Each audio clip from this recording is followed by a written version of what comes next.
Кыргызской Республике принят новый закон о противодействии коррупции, который закрепляет антикоррупционные принципы. В системе государственного управления не должно оставаться серых зон. Закон не только усиливает ответственность, но и выстраивает целостные правила предупреждения коррупции. Закон вводит обязательный внутренний анализ коррупционных рисков во всех госорганах и закрепляет понятие коррупциогенных факторов. Это означает, опасные зоны должны выявляться и устраняться до того, как превращаются в нарушения. Чтобы система работала не точечно, а постоянно, в законе закреплен уполномоченный орган по предупреждению коррупции.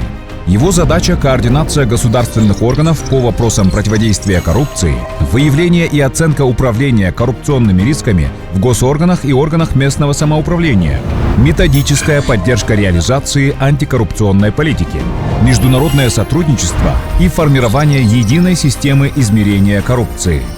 В соответствии с указом президента Кыргызской Республики, этим уполномоченным государственным органом определена Генеральная прокуратура Кыргызской Республики. Урегулирован конфликт интересов. Служащий обязан заявить о нем сам. Руководитель обязан реагировать. Существенно расширен перечень антикоррупционных ограничений и круг лиц, на кого они распространяются. Отдельный блок посвящен тем, кто сообщает о коррупции.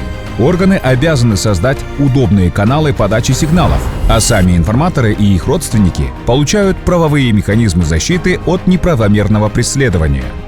Для госпредприятий и компаний с госдолей обязательными становятся внутренний контроль, комплаенс-программы и внутренние расследования. Усилены цифровизация и финансовый контроль. Чем меньше бюрократии и ручных решений, тем меньше условий для коррупции.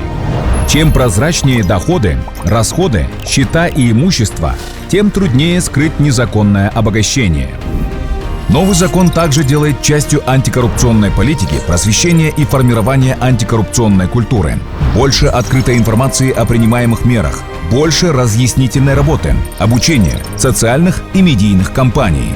Такая работа должна охватывать и государственных служащих, и молодежь, и все общество, чтобы нетерпимость к коррупции становилась общей нормой.